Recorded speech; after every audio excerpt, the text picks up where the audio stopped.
Viewer discretion is advised for this love-themed podcast. The content may contain discussions and sensitive topics related to relationships, dating, and love. Some content may not be suitable for all listeners, especially those uncomfortable with open and vulnerable conversations. We encourage our listeners to practice self-care and to reach out to a trusted friend or professional if they need support. You have no friends, you have me. Welcome to the Lost Lover Boy podcast. Welcome to another episode of the Lost Lover Boy podcast. I am your host, as always, Demetri Wiley. Back again. I know y'all don't expect to see me so consistently, but I'm trying something new, and it's really helping out in my life. So you will see consistency a little more often. I know I've promised you guys that time and time again, but bear with me because we're finding structure now. My life has always kind of been a little sporadic, and I've realized you can't take that into something where people rely on you so heavily for positivity and affirmations and all these things I provide to you guys. So I appreciate you for rocking with me. I appreciate you for being here for this episode. This episode today, I wanted to talk about reparenting yourself after rejection. I wanted to talk about this because I was on my Discord recently and I asked them, have they lost faith in men? Right? A couple people said a couple things, and it was this one young lady, her name was just Shay. She DM'd me and she told me about how she was feeling and how she choosing to give up on, she has no emotional availability left. And Shay, you my little one, I gotta keep you close. So this episode's today is about what happens when we start to reject the idea that love is coming to us. We start giving up on it. Well, when you're facing rejection from other people or you're facing rejection in life, and I'm not saying she is by no means. What I'm saying is she's starting to reject the idea of love in general, and I just don't like that for you. So today we're gonna have a whole conversation about it. You know what I'm saying? What can we start? I think a lot of people don't understand that the reason we fear rejection so much is because when we fail to receive the love we feel we desire from other people, honestly, it all boils down to exposing old wounds we had, old wounds that, was placed on us from people we cared about, people we loved. And a lot of times these wounds can bring up things like abandonment issues and unmet childhood needs and feeling unseen, unloved, not enough, and as a result, these things tend to show up in our adult relationships. So while we dating or whether you're in a relationship or you're married or XYZ, if you don't come to the terms of learning how to reparent yourself, these things are always going to show up in your relationships.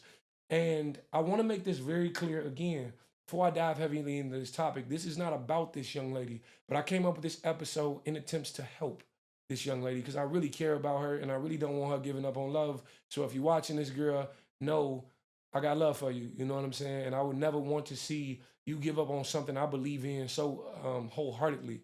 So, you know, when we speak on rejection, when we speak on someone making us feel like we're not good enough, I want you to hear it for what it is. It's someone making you feel, right?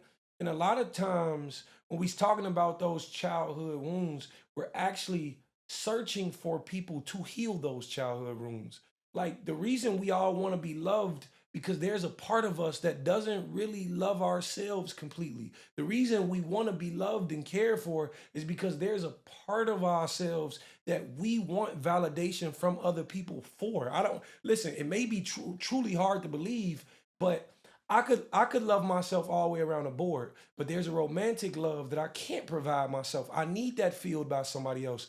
There is a parental dynamic of love that I can't provide myself, a family dynamic, a friend dynamic, a husband dynamic I can't give myself. You want to know you're cared about by the people that's in your life. And a lot of times, those who I've talked to grew up in households where the love may not have been there how they needed the love to be there. You understand what I'm saying? Like you may have grown up in a household where, yes, this person loves you and they may tell you, you know what I'm saying, from time to time, I love you, but love felt a little distant. Like when I was growing up, there was no hugs. There was no words of affirmation. I was having a conversation with a young lady recently and she was telling me how her dad he used to play motivational like videos for them when they were children. I never had that. That wasn't the household I grew up in. But to me, that's a form of love. you know? And a lot of times we grow up in the generation we're growing away from, the parents that raised us were typically the ones that was like, I ain't gotta get all mushy with you. Your mama probably didn't even hug you when you was a kid. You probably didn't even get kisses and tucked in a bed. You was just treated like a thing instead of a person. And I think when I look at my son, I understand what it's like to not be seen as a human being, but only a child. And a lot of times you hear people say, "Stay in a child's place," or or know your role. You know what I'm saying? Like the idea of you having an opinion and you needing care or needing to feel love or validation or any of those things never existed because you're a child. When that was simply not true. But again, I tell y'all, grace is the most important thing you can give to people in your family because they're only learning from what they had, right? So when we talking about things like this, you got to understand, as an adult, there's two reasons you're seeking love. You're seeking love for the adult version of you, or you're seeking love for the inner child in you, right? And a lot of times in the Black society, we're steered away from therapy. I think therapy is becoming more and more of a thing as the time progresses, and I love it. I absolutely love it. But what I would tell people to partner with therapy is journaling. Sit down and write your thoughts out. Write down what happened to you. Sometimes you need to see it and read it. And I promise you, I do it all the time. I'll go check a journal from when I wrote some shit 3 years ago, and I'll amaze myself. Like I actually sit and be like, wow, bro, you were really going through it. Like you really just needed a friend. You really just needed a hug. Y'all ever seen them TikTok viral videos and they're going viral now? And people be like, you just needed a hug. Like that's all the captions say. I just needed a hug, or you just needed a hug. And that is exactly what journaling helps you see in yourself. You understand what I'm saying? Because the thing about it is when you are turned down by someone or rejected by someone, or the love you desired from this person they did not supply you with, or they didn't see you in that way, or that's not the relationship they wanted to begin with, and you felt used and XYZ, it's triggering two things. It's triggering one of two things in you. And no, there's three. It's triggering your attachment style. And that attachment style can either be anxious or avoidant. You can either look at the situation and say, I need them to want me. I need them to love me. I need it. It's causing an anxiety in me from not having it. And we've talked about attachment styles on here before. Or it can push you towards an avoidance state. And you just run from the situation altogether. You see these red flags and you just dip out. Why? Because it's not validating you and appeasing your attachment style. Your this avoidant attachment style often doesn't want to talk about the situation. Often, you know what I learned about people? A lot of people fail to say what it is they want. And I never knew this until I like dove in this space and actually found connections with people. A lot of times, not a lot of people say what it is they want. When I'm dating somebody, I literally say out of my mouth, baby, I want you. It's you who I want. I want to build a connection with you. I want to know you. I want to learn you. I say these things. Not because I'm trying to convince myself of it, because it's a surety to me. This is what I want.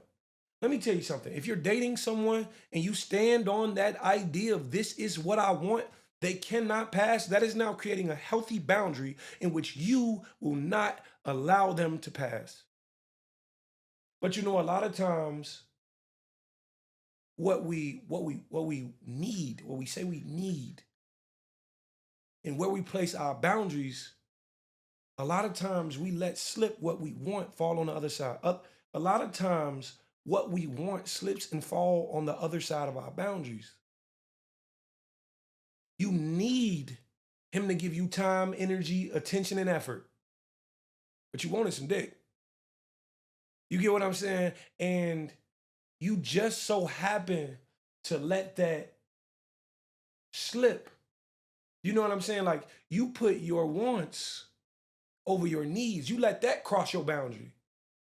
And that's making it seem as if it was okay to do. But that's also heightened the idea of what he's not doing. You understand what I'm saying? You wouldn't give a fuck if there was no love, commitment, attachment, all of these things. You wouldn't even respect what this man says if there was no action behind it. But the fact that you let your want cross that boundary of what you said you needed is now causing conflict in your mind. And now you looking at it as, I'm the problem. You're attacking yourself. That rejection is now hitting your self-esteem, hitting your ego, hitting your pride. And now you don't feel worthy. You don't feel validated enough to just simply say, this motherfucker never deserved me in the first place. What was I doing? But you know, when we talk about those old wounds that rejections tend to open up, it's not just them who walked away. When they leave, you're not just seeing this person up and walk away. You're seeing everyone who ever walked away from you in this person. And it hurts all over again. Every single time. You understand what I'm saying? So it's on you to say, I will not allow my wants, even the temporary ones, to cross over the boundaries of what it is I say I need. If I need this from this man, there will be no sliding by. There's no getting past a boundary. What people don't understand, I say it all the time, boundaries are not just for the person from getting in. It's from you from getting out. You know you have to protect your emotions. And if you allow anything to jump on the other side of what that boundary is you set for yourself, you are going to regret it each and every single time. A lot of people say, this person did this, and this person did this, and this person, but you don't realize you're really hurting yourself. You're really hurting yourself. And when I say reparenting, a lot of people don't even understand what reparenting means. But reparenting means you are there to satisfy your own needs. You understand what I'm saying? Like as a parent, like let's put it in a realistic sense. As a parent, when Logan needs something, I have to tend to all of it. When he's hungry, when he's sleepy, when he need a bath, when he's tired, when he need to be picked up from somewhere, dropped off somewhere, when he ain't behaving, I have to tend to everything he needs. Reparenting is saying, okay, I'm going to tend to my own needs so whoever I meet, I don't feel they have to. You're already validated from the parenting you provide yourself. Do you understand what I'm saying? Like this got to be making sense. Some got to be making sense. And reparenting is just that. Reparenting is replacing criticism with compassion. When you look at yourself, you're not judging yourself each and every time you look in the mirror. You are giving yourself grace and compassion. You understand what I'm saying? It's a reason people write on their mirrors, you are enough. Because those things tend to help you believe it. You know what I'm saying? Affirmations, daily check-ins with yourself. Like, it's absolutely necessary. I want you to take some chalk or a marker or something right now. Pause this, get up and go write a message on your mirror. And this is what I want you to do. I want you to take a picture of it, take a selfie in that motherfucker, and go tag me on Instagram so it can flood my story. That's what I want you to do. Write a beautiful message to yourself. That's what I want you to do. Because obviously you don't see what you need to see when you look in the mirror. You don't see what God put down here on this planet when you look in the mirror. But that's because you're looking from a reflective standpoint of where everybody else, a reflective standpoint of what everybody else pushed on you. That rejection does not define who you are. We actually gonna get into rejection in a second, but it does not define who you are. It's time we reparent ourselves. You sit and you tell your kid the boogeyman don't exist. Monsters don't exist. Why are you believing in them? when it comes to dating, love, and relationships. You tell your son ain't no monsters under your bed, but then in the same breath, you get on Instagram and say all men ain't shit. That's that monster you're talking about. You are feeding into it. Reparenting is establishing healthy boundaries within yourself. Reparenting is learning how to sit with yourself and understanding you're all the company you need. So that when somebody comes along, they're only an addition. Never the entire picture. Niggas dropping out the picture as if the frame's gonna change. You're the frame. You're the picture. Each and every single person put on this planet is living a very, very unique life. Every single person you walk into is living a completely new experience of their own. No two have ever lived the same experience. So why do you sit and tell yourself yours had to be a bad one? This negative self-talk kills us. Because what you put out, the words are a very, very powerful thing. If you going around telling yourself you ain't worthy, the problem nobody wants to put up with you or love you or XYZ, that's what you're going to believe. But baby, you are so much more than that. When you start knowing it, the people you keep, the company you keep is going to start seeing it on you. I know listen, and you know who you are. From my Discord, girl, listen, you know who you are. You are a very, very, very strong young woman. We sat and we had a conversation the other day, and you told me in this lifetime and the next, I could call you. That's what you told me. It was one of the sweetest things I've ever heard in my life. But you know you enough. I sit and I watch you speak it. I believe it from seeing you. You know you are.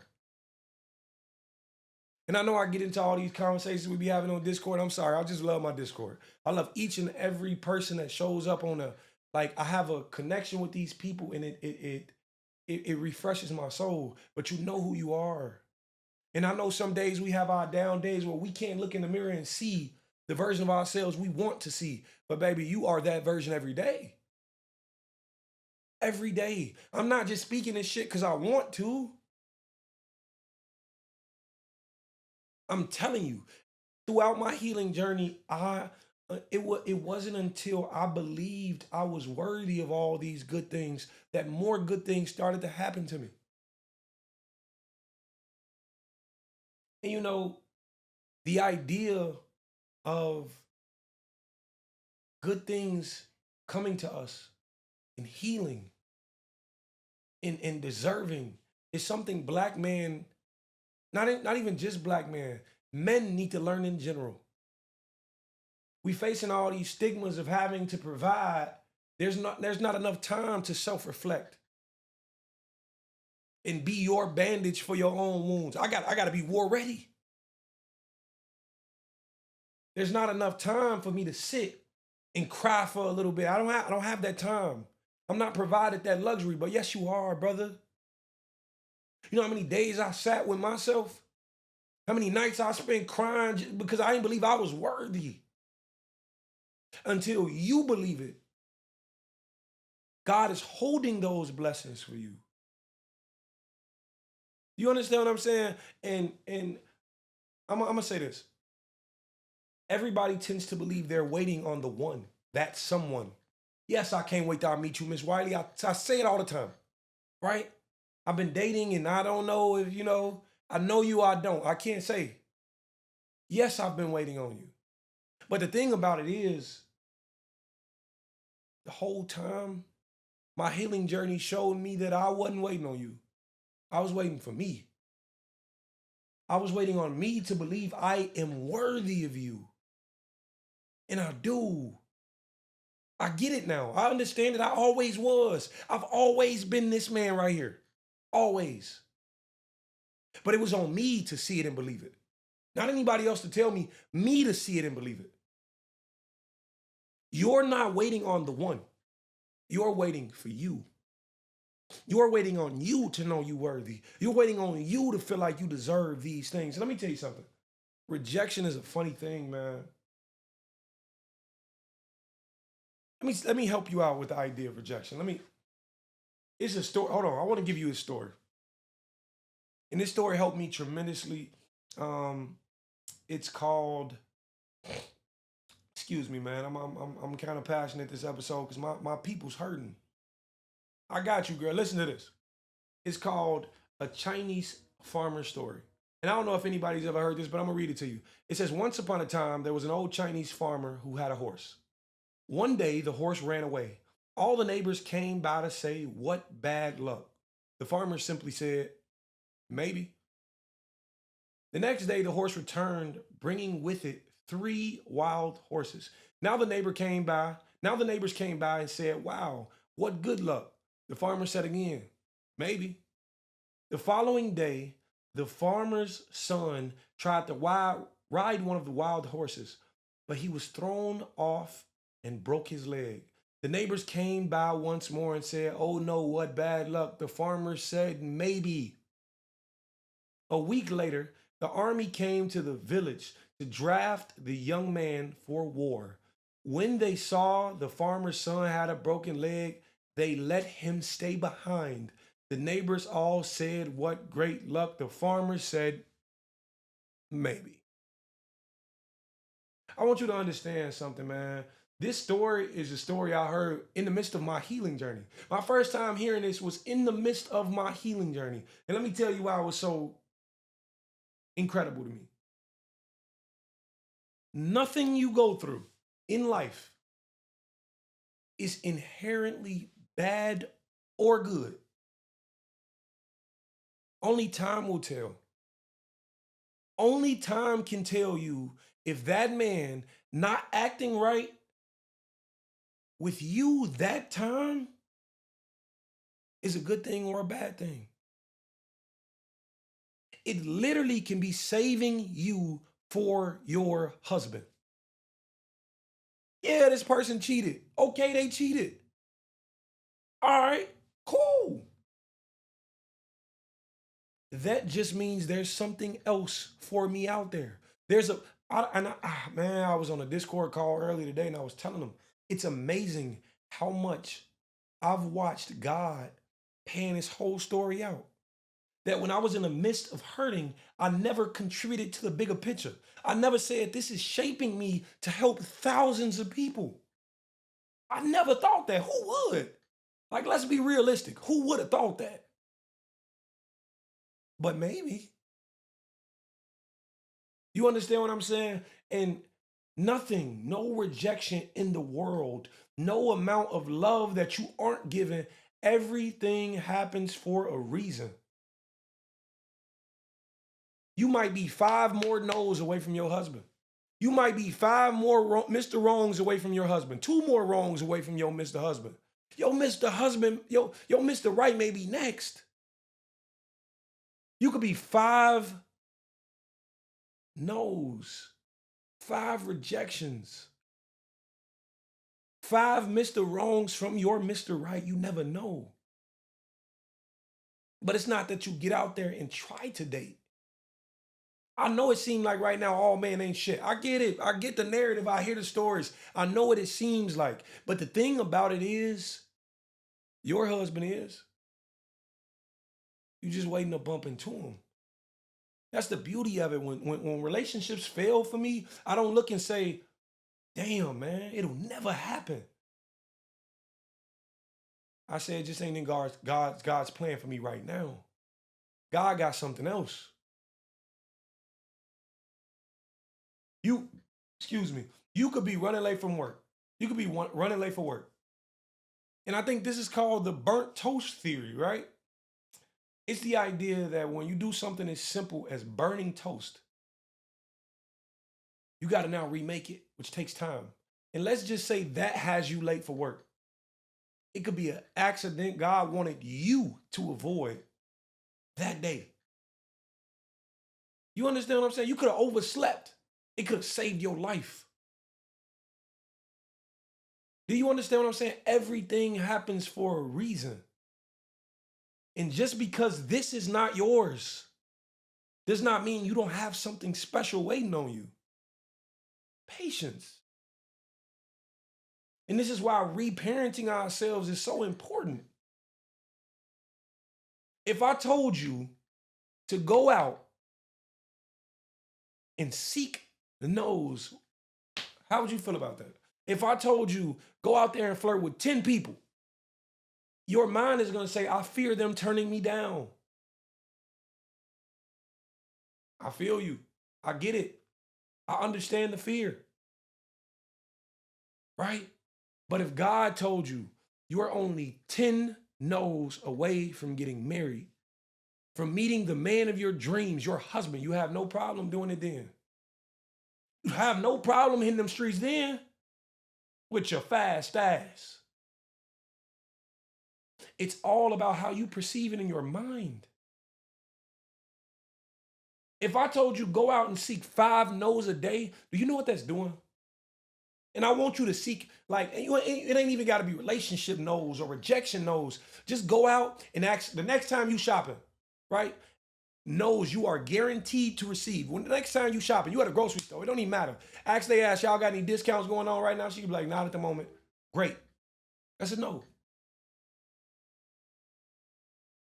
Go out there and ask a stranger for a hug. No, I'm not hugging you. Great. This is great. Let me tell you why. The moment a yes comes into the picture, it feels heaven sent. Because this is what God wants for you. Rejection is inevitable. Being rejected is something you will have to deal with. But rejection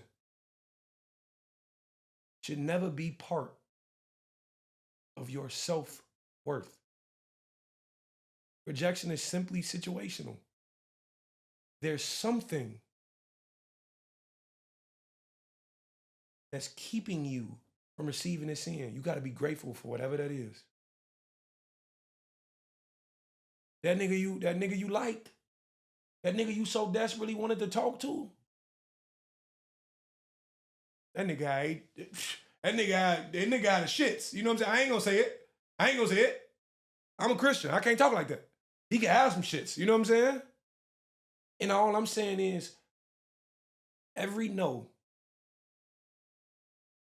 is a step closer to the door that opens for you. And life is on the other. I showed y'all, man, on my arm, I have life. Life is on the other side of fear. When people read this, they be like, Le Fleur? I be like, bro, come on, be for real. There's fucking lines in the middle. Le Fleur, life is on the other side of fear. It's on the other side. It's not until you receive it in. If you go out there and apply to jobs that's way out your pay grade, what's the worst that's gonna happen? You gonna get a no. But imagine getting a call from one of them motherfuckers and say, we need you. Now you're making bank, baby. And that's all I'm saying. You gotta view rejection from a different angle. It is not a part of who you are. You can't internalize these things. Just because you were rejected in the past does not mean you're not worthy of a love that is coming to you one day. The love that's coming to you one day. All you have to do is be good to yourself. Learn how to confirm yourself, validate yourself, give yourself positive affirmations. Give yourself those prayers you so desperately need. Everything happens for a reason. I wasn't even gonna say this on this podcast, man, because damn, I'm trying to figure out if I want to let y'all in on this business, man.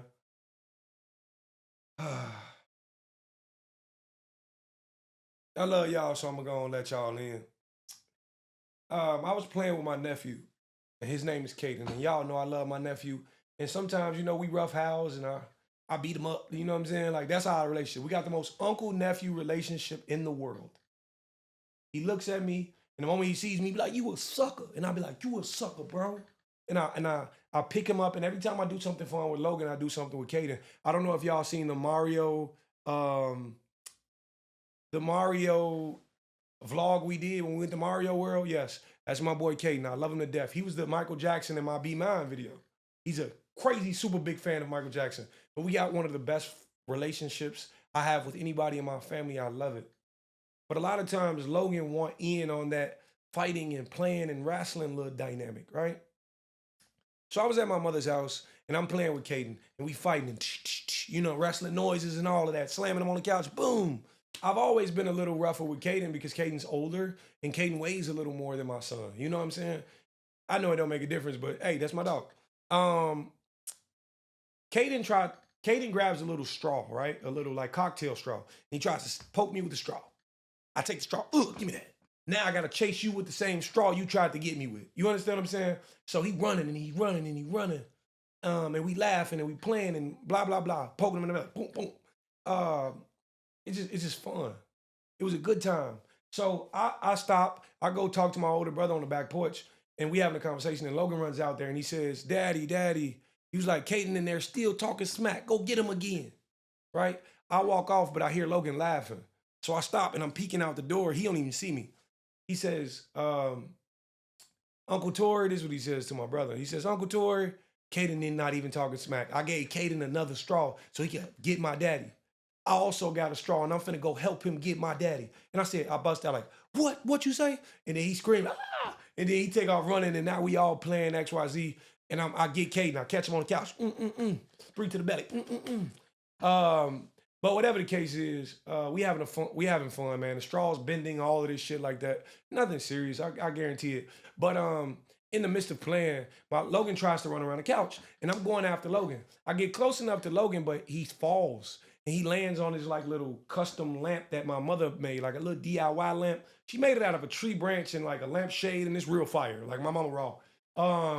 But he falls against it, and I assure you, if you take a penny and cut it into a fourth, that's Logan had a scratch smaller than that from the tree, right? But in your mind, when you playing and he thinking I'm trying to hurt him or whatever happens, and two things happen simultaneously. Your mind contributes the pain, what you see, to what you feel, right? So automatically he gonna think I did it. He like, Daddy, he got up, Daddy, you poked me, and I was like, I didn't even touch you, bro. Like, what you talking about?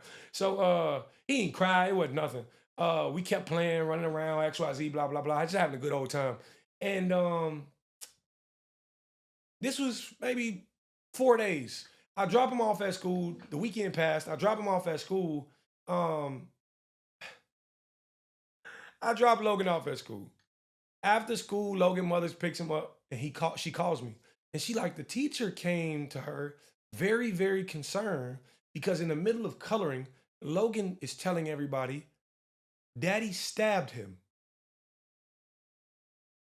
And mind you, last year, Logan was at a different school, the school I received Daddy of the Year award, right? Logan is at this new school, a CPS school, Chicago Public Schools. Before this lady even spoke to Logan's mother, she had already called DCFS. I don't mean to laugh. When I called my mother, she was hysterical. You understand what I'm saying? But whatever the case was, DCFS calls my child's mother, says, we need to talk to Logan immediately, meet us at his house and blah, blah, blah, blah, blah. And they going all through her house and taking pictures and all of these things like that. And they speak to Logan. In clear as day, it's understandable to see Logan was not stabbed or harmed or anything in that nature. So then the lady from DCFS starts to have a, conversation with Logan about lying. And I don't think he lied. I think it was more so an exaggeration. He's 5. His verbiage ain't, he don't know the difference between poked and stabbed. Like, it ain't, whatever the case is. He's sitting there trying to explain to the lady, has his perspective, and she's clear as day understanding it. That was not what happened. It's funny to me how DCFS works because they didn't come to my house. Because we're on a 50-50 split schedule, they interviewed at our house, but didn't come to my house. Weird. Because he could be getting abused, and you would never know because you never came to his other place of residence. So do y'all really care about the child? I don't know. But whatever the case is, I had to take him to the doctor the exact same day. I had to interview with the lady, so I had to go down to DCFS place and XYZ and blah, blah, blah. It was crazy to me because y'all know how much I value being a parent. Like, come on now. Like, I never in my life envisioned some shit like this, ever. So they got an investigation open on me. It got closed, like the day after, because clear as day, we took him to the doctor. The doctor, man, listen, boy, ain't nothing wrong with you. Why would you go to school and say that? It was hilarious to me. But the reason I'm telling you guys is because that's something I could have viewed as the worst thing in the world. I could have been tripping about it and bugging out, especially in the midst of throwing this show. This Saturday, we have a show at the Den Theater in the Discord event this Sunday. This is just something adding to the stress. I could have viewed it as the most negative thing in the world, but I didn't. I didn't. This could be a lesson my son just needed to learn that I couldn't teach him. Everything happens for a reason. We left that doctor, the first thing my son told me. My son got in my car. I was going to drop him back off at his mother's house. You know what that nigga said? That nigga said, "Daddy, can I go to your house?" I said, "Oh, not the abuser. Not you want to go where they stabbing people at. No way." But it's amazing to me that how much I've healed and grown and understand that things happen for a reason. Rejection is simply the biggest form of God's redirection. And baby, allow yourself to be redirected. I love you guys. Each and every single person I've came in contact with and built these relationships with, baby, it's not who you are. It's who he is. Leave that with him. When you out here shooting your shot, what's the worst they could tell you? No, you're not gonna die. All I'm saying is, Granny, I love you. My grandma gonna be at my show. My granny gonna be at the show at the Den Theater this Saturday. If you in the Chicagoland area, Milwaukee, Indiana, Detroit, Ohio, Minnesota, wherever you at, pull up, man. Tickets still available to purchase. The link is in my bio. I can't wait to see you guys. Listen, I'm gonna rock the show whether it's 2 people or 200 people in there. Don't matter to me. I think right now we're sitting around like 200, but there's still some seats available. I love you guys. Pull up for everybody who's coming out. This one young lady told me her and her friend are coming from California. Another young lady told me her and her friends driving from Texas. You know what I'm saying? I love the support. I love it so, so dearly from the bottom of my heart. And I also love you. From the bottom of my heart, I love you. Whether you make it to the show or not, whether you wanted to, if you make it to the family function, Discord or not, I still love you from the bottom of my heart. And I want to let you know, never internalize rejection. It's God's biggest form of redirection. Amen? Amen. It's time I finally try to find myself. I've been running from love, just trying to hide from all this pain I felt. Look, trying not to be the joke in the deck of whatever cards get dealt. They say a star still gotta let them align themselves.